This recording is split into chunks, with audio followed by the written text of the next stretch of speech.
Hello everyone and welcome back to Hoop HR Highlights. I'm Emmy, the Senior Recruitment Partner here at Hoop HR. Today we bring you a very special Pride episode and we are thrilled to have Jen, the founder of ThinkDif, with us to discuss how businesses can create inclusive workplaces for neurodivergent and LGBTQ plus individuals.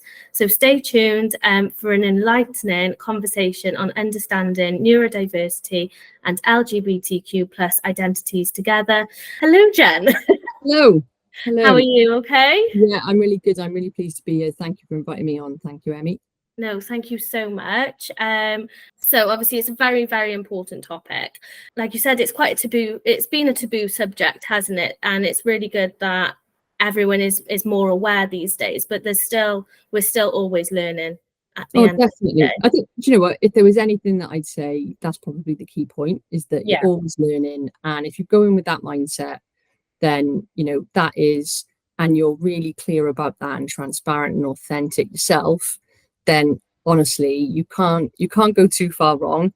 And you know, just basically it's that whole human to human thing again. So yeah. Yeah, absolutely. And, you know, we don't always say the right things. And like you said, we make mistakes, but it's just about learning and being quite open-minded. Yeah. You know, and like I said, it was quite a taboo subject before, but it is so important, especially within businesses with the ever-changing environment. So just obviously discussing the challenges as well within the workplace and what challenges, you know, do people who are both neurodivergent, and identify as LGBTQ plus face within the workplace, and how would you know, is there anything that you can recommend that companies do better? God, you know, it's such a big topic, it's massive. And if I had to answer that, right, I'd probably say the same challenges as other marginalized groups. So stigma, underplaying struggles, maybe language or like you said, you know, you might not know what terminology to use and use the wrong terminology. Yes, just like a general misunderstanding and hugely a lack of awareness. And I think what that does is it creates fear. And so fear from managers and peers in getting it wrong. Or it might go the other way where, you know, if your culture is one of kind of banter, you know, all the rest of it, there may be slights and banter or microaggressions that come up for people in all groups. And it's about, I think, correcting the assumptions and the stereotypes. Yeah. Because what's common in these groups is hiding who you are. And like there's stats out there, and it was actually because I went on a Pride Cymru talk. Gosh, it was about 6 months ago now, but it was really good. And one of the things that came out there, and I've gone on and double checked all the stats since. So 40% of people are still not out in the workplace in the LGBTQ plus, IA plus community. And funnily enough, 40%-ish of neurodivergent individuals don't disclose their condition either. Wow. And that's because of their fear. So what you're looking at here is kind of fear both sides. Yeah, definitely. I think it's really about understanding that and understanding how we can help managers and create a culture that means that we can dispel the fear that side. And that's through education and awareness. And then on the other side, it's about building trust and creating inclusive environments. And, you know, the other thing is that these two identities, if you want to call them that, actually overlap. So in terms of intersectionality, then autistic people are 3 times more likely to be from the LGBTQ plus community.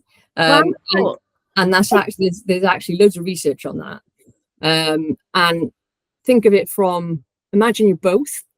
Yeah. And definitely in my own journey, I've had to come out twice. So that's you know, you're already, you basically hiding who you are. Imagine not being able to kind of be yourself. Yeah. And it's just little things like, how was your weekend? And you spent it with your partner, who's, you know, my girlfriend. And just, you know, basically talking about the things I did, but being really careful not to slip up. Yeah. And then when it comes to neurodivergence, similar, like literally hiding you know, some of the more natural ways you might do things, because you want to be seen as more normal and you want to fit in. And that's, you know, in that sense, these two identities really do kind of intersect. And the first thing is to understand what that really means. Right. I don't think a lot of businesses understand what inclusion really is. It sounds so not simple, but just research. Yeah, it involves everybody. So it's creating environments, cultures, workplaces that considers all of the different intersectionalities, all of the different identities. And it because it kind of, if you're going to kind of look at what you do about it, it depends where you are on your journey. That's the first point, because you may be a business that's just got a few policies that you use every now and again, and you essentially you tick boxes with it, right? So you're not doing anything particularly proactive with it, and you know, you react every time something might come up. You're reacting to it as a problem, and you have to kind of scrabble about and do whatever you need to do to support that. So that's on the reactive side. Whereas kind of you can be more proactive by having general awareness, understanding among everyone. Like you've just said, remove that fear of saying the wrong thing. That's easily done, because you let the whole business know what you're trying to achieve, and you let them know that you might make mistakes, and that you're willing to learn as a business, and the managers are willing to learn, and you help managers to understand, yes, the language to use, but also there is no A to Z of this. Every single person, because you could have somebody who was Asian, gay, a Christian, and autistic. Right. So you could have a person. So think of all that different diversity, and you know, you don't know, that person's going to have their own unique identity that they've got for themselves, and they might have their own preferred language, and you've just got to ask. It's as simple as that, honestly. So you know, it's like creating that type of culture and environment where it's okay, A, to make a mistake and be corrected and be okay with that, and B, basically encourage people to be telling you, you know, what their preferences are, but also ask. So on a person-to-person level, it's that whole human approach, but backing that up then with policies, letting the business know what you're trying to achieve with it, understanding where you are on your journey and what you need to get there. And then, like, I guess it's kind of how do you help all of the people that in your whole business to kind of feel psychologically safe and included. And you have to understand diversity to be able to do that, because I love psychologically safe is a bit of a buzz thing that goes around. And actually, you know, consider the example we just gave of the employee who's got the multiple identities.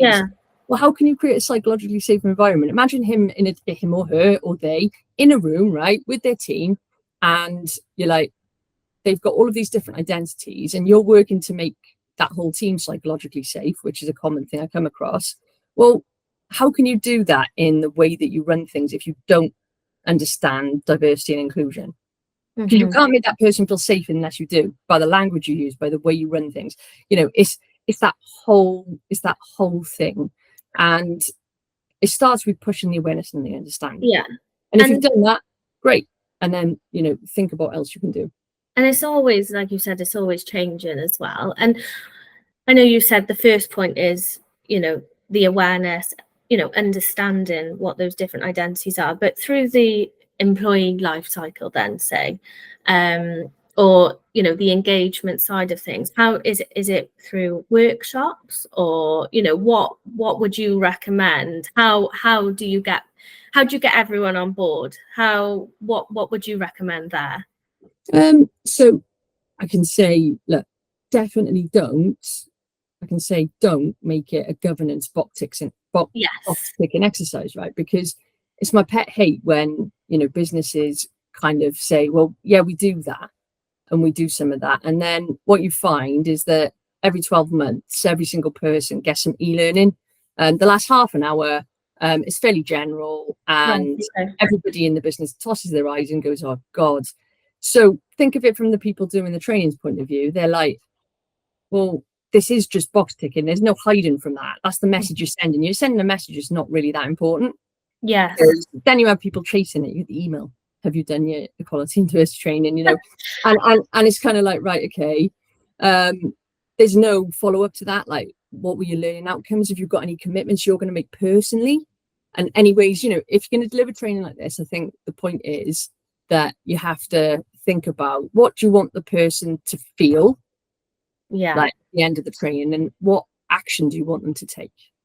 Because ultimately, if you're doing that, you're running some kind of training or awareness, then you're looking for something to be different. So it's making that like really explicit, blending the learning, bringing in people who've got lived experience so that people truly understand the importance, because there's nothing like empathy and really listening to how it might be with that lived experience. And I think it's like you said, you know, how do you get everybody on board? Well, that's with the training or with the inclusion. But because if it's with the training, then that's through strategically declaring to everybody in your business that this is a strategic priority for your business. And doing that, yes, through policies and all the rest of it, but actually doing that from an authentic place of understanding what this is going to give the business, and also how it's going to help everybody, and explaining that, because inclusion means everyone. So like, that's the beauty of it. You can't, diversity is more hiring people in from different backgrounds, because you recognize that can bring you some strengths. And then if you don't work on inclusion, which is the environment side of it, and create a culture and an environment of inclusion, those people aren't going to stay, and they're certainly not going to thrive. No. And I was going to say, it can affect everything, even from your productivity side of things. If people aren't happy and don't feel comfortable, they're not going to be able to give.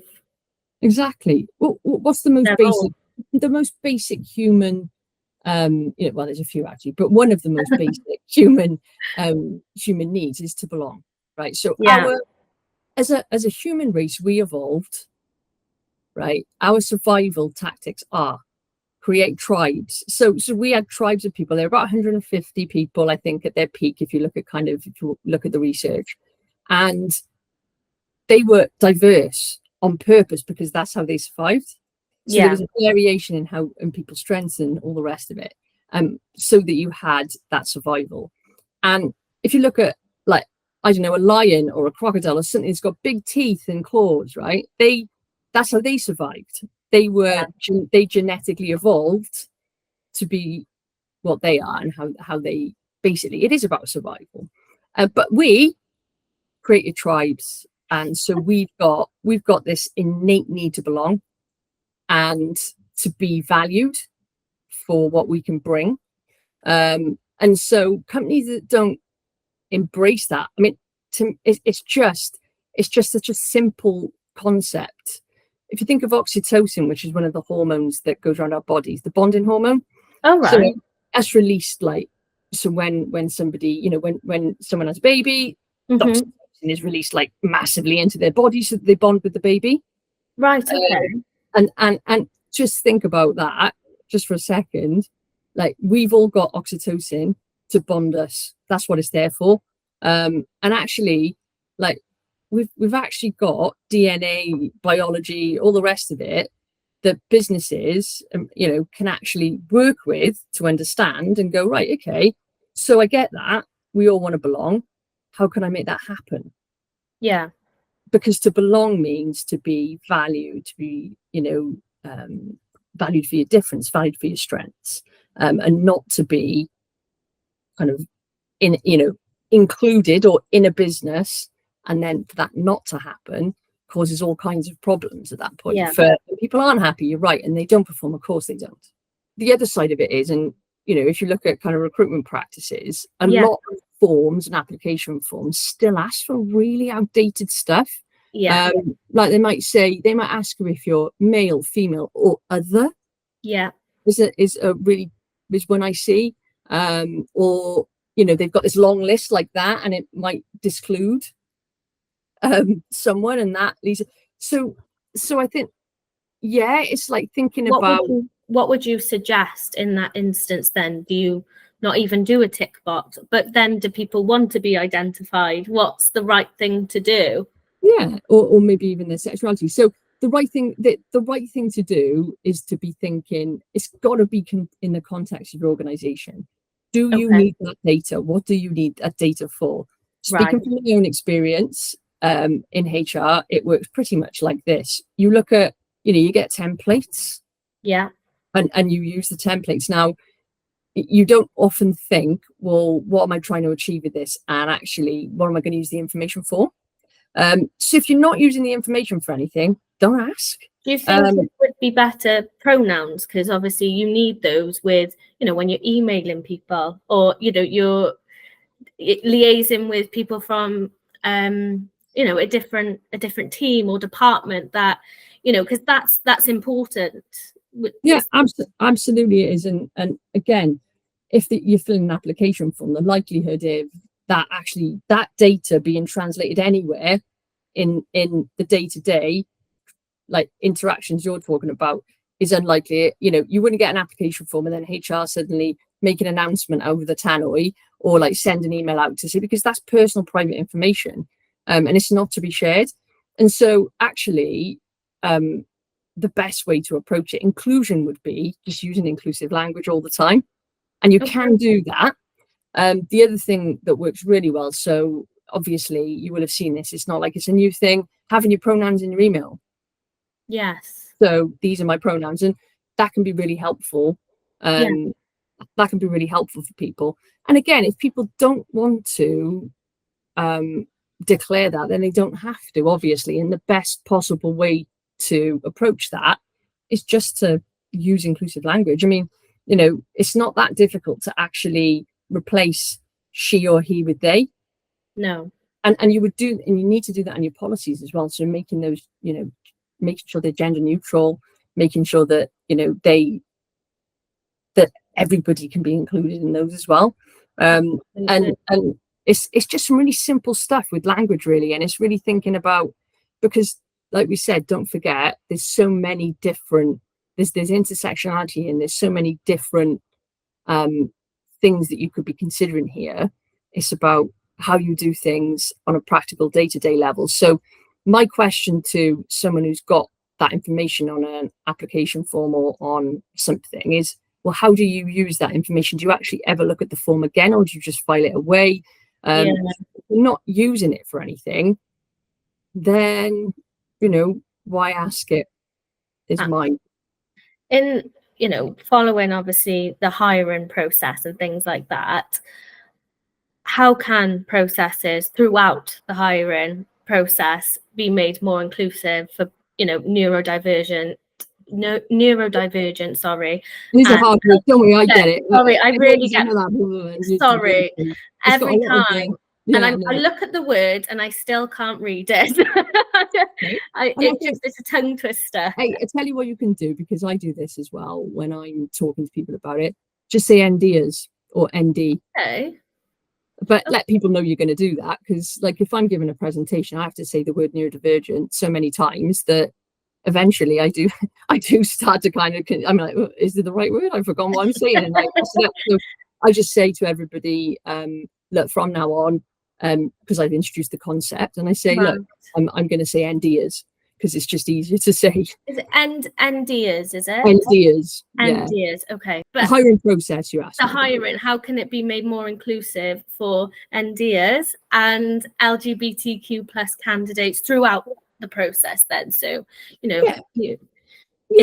So like all the different touch points. Yeah, and interviewing, that's a big one, I think.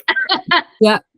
So application process we kind of covered. Look at what data you're collecting. Do you really need it? And think about that being inclusive. Now, I've got no it's all in context. What do you currently ask? Have a look at it. And that's part of the journey. Do you even need an application form? This is some of the things you need to consider, because you just need to ask yourself why do we need to know this information? Exactly. We don't often do that because we've always done what we've always done.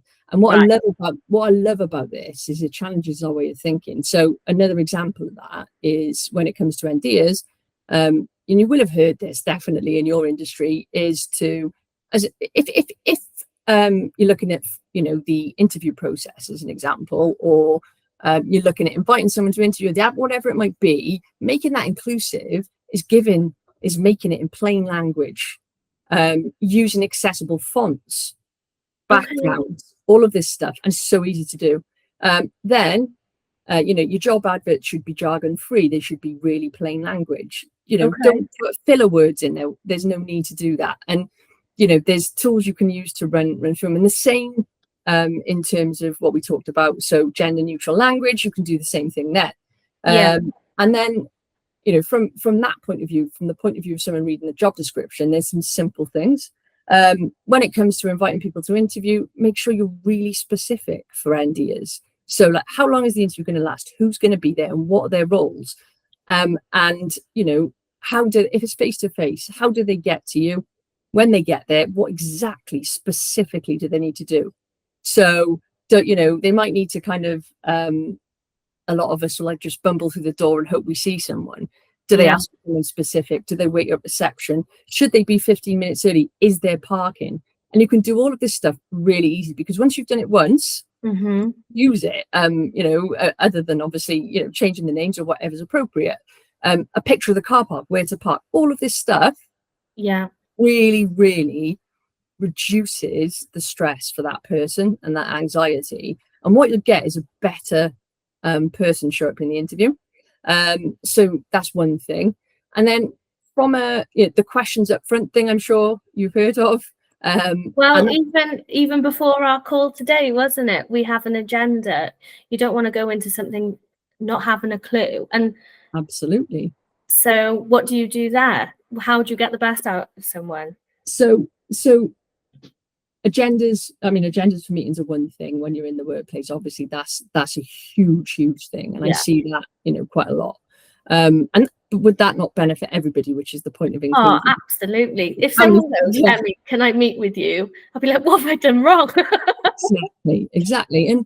And it helps people to mentally prepare, because a lot of NDers might have problems. No two people are the same with the same condition. Everybody's unique, but they may have problems with things like verbal processing, so listening to the information. They may have problems or challenges with various different aspects. Like, if you just spring a surprise on them with the meeting, first of all, they'll be anxious, like you said beforehand.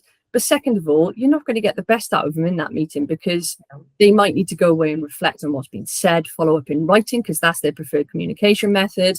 And the point here is making small adjustments to get the best out of that person.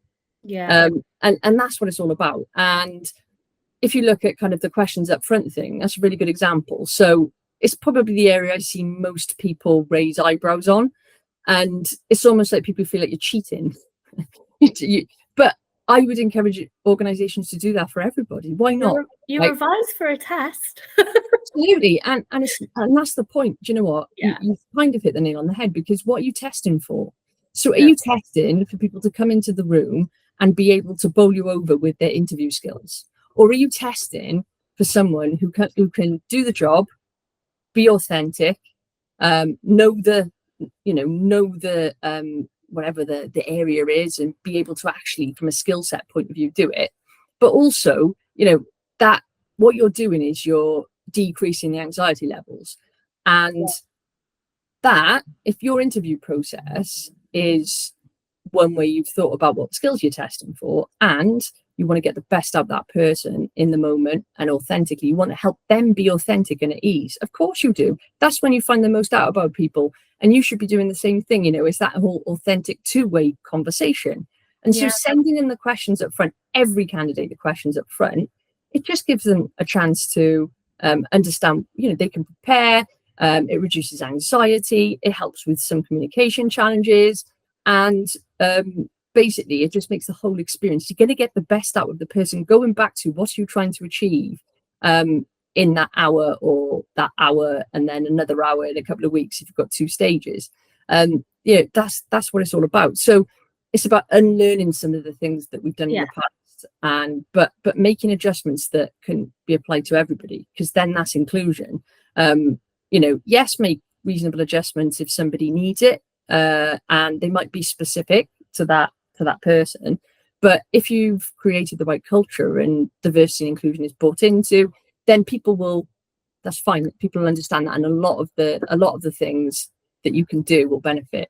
Prior to what I do now, I used to be a big champion of, because I worked in the tech sector, and so we were really keen from a diversity point of view to get women into the environment and into tech, because we were finding that, you know, that was something that was lacking massively, so in the actual technical skill side of it. So, you know, our hiring process there, again, there's tools you can use to check the language in your job descriptions, to make sure that, because there is such a thing as like, you can actually have male and female language as well, so language males than to females, believe it or not.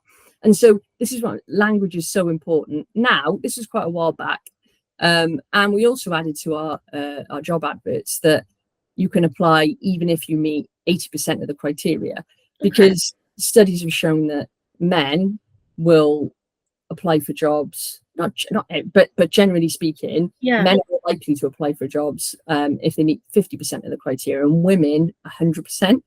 And so if there's one thing on the advert that they didn't meet, it would prevent them from applying for the job. So we just added that line on there, and then we did what I've said with, in terms of the LGBTQIA stuff. So we basically removed the need to collect that information. It used to be mandatory, and even we were kind of challenged on that. Well, why? And what do we achieve? What do we use this information for? How is it useful? And it's a barrier. It's a barrier to people. That's what you've got to think of. How can you remove the barriers to people being able to come and work for you? And that's how you encourage diversity. I was on a webinar recently, and this was, and it kind of struck me. There was somebody talking about diversity and inclusion in the university they worked in. They're doing some amazing work, and really, for the first time, it struck me why there's misunderstandings on things like quotas and targets for diversity. And the reason is because, so if you're a business, you say, I want to really focus on diversity and inclusion and encourage people into our organization. So I'm going to set us a target to make this area 50% more. And it might be, you know, one identify, but just for argument's sake, let's say we need more women in the technical department or whatever. So people think that means that you give preferential treatment in the interview process to that group of people then. And it's like, no, that's not what it should mean. No. What it should mean is, you're encouraging. That's a really common misunderstanding. Wow. Do you know what? It's actually a target for your business to remove barriers. And to do all of the things that you should be doing in your recruitment process and internally in terms of inclusion and creating the right environment that help you to reach that quota, that target. It's not a way to just, you know, let go, oh, come on, you know, let's just employ a lot of people. That's not what it's about. And I think there's still loads of misunderstanding even on things like that. And so, you know, there's a lot of outdated things that I still hear, and there's lots of misunderstanding, is my point. With regards to kind of asking the questions up front, definitely. And as soon as you go through it with people and they see how it, you know, what I tend to find is walking them through it, and actually doing a dummy interview really helps, because then it's right, this is actually really straightforward. And I actually, in that hour that I've got with the person, let's call it an hour, my starting point is I'm making more of that time, because they've had a chance to prepare and I've got a chance now to chat to them around it. Rather than make it really formal, scary, put barriers up, and all the rest of it. In terms of any resources, or where you would even start, if someone, say an organization, big or small, they really want to move on and, you know, improve, what would you say with any resources as well that you would, for them to learn from, and just as a starting point, is there anything? God, there's lots of stuff out there. I think Yeah, how can people educate themselves, basically? yeah, look, I think there's a couple of different ways. So there's loads of events Yeah. that are around the local area on all of this, and it's about being curious and attending those, because you can get some really good stuff from there and some good networking and contacts. I know that there's a diversity event in the Principality Stadium on the 16th, and that's a whole day event, and I think it's free to attend. Oh wow. And that is with, I've got the so that's with Bernie Davis, and it's the Master in Diversity Conference, and it's in Cardiff. And basically, you know, attending events like that and learning is going to by far be the best way, because you get to see all aspects of it. Listening to podcasts. Listen to podcasts. But what I'd say is, you know, the other thing is speak to experts. Yeah. So and in their fields, right? So, like, you know, no one can be a master of everything. And if you look at neurodiversity, right, and neurodivergence, if you said to me, where's the go-to place for that, Jen? There isn't one, because what's happened is, you know, and I know this from having my diagnosis, there's lots of websites, there's some wonderful charities out there, but it's like an autism charity, an ADHD charity, a dyslexia charity, a dyspraxia charity. There's not really anywhere that you can go to learn about this stuff in great depth in one go. If you want to learn about it from a workplace perspective, I do actually recommend the CIPD report on it. So it's a 2024 neurodiversity in the workplace report that you can find on their website. Just Google CIPD, neurodiversity in the workplace 2024. There's a good research paper there that I found really informative myself, and that covered a lot of aspects, books, but the best possible way, even if you read all of these things and do all of these things, it's like, that's still not, you know, from a point of view of like taking steps forward, that's great. But actually, it's thinking about, once you've got that awareness, what action are you going to take? If you gain awareness, what action you can take off the back of it, basically. Yeah, no, amazing. Is there anything else that you feel that, you know, organizations should be aware of when it does come to inclusion, you know, equality, diversity and inclusion? Yeah, there's loads. I could talk to you for hours. I know, sorry.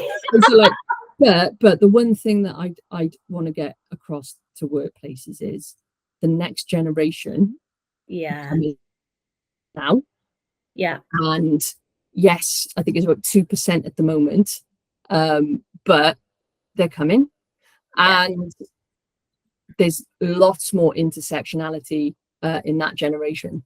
So the different identities we talked about. And if you don't do something to be proactive with this, you will be left behind as an organization. And, you know, don't leave it too late. Don't be on the back foot. Look after your people that you've got there today, but also think about the future, and think about how, you know, you're going to be ready for that. Yeah, no, absolutely. Thank you so much. It's been brilliant. And, you know, I know this has been helpful for myself, and hopefully for, you know, the people that are and will listen. So just thank you so much, Jan. No, that's okay. And you know, like I said, we could cover off so much and we could cover off more, but I really enjoyed meeting you in the first place, and also meeting you today. And thank you for inviting me on. I really appreciate it. No, thank you.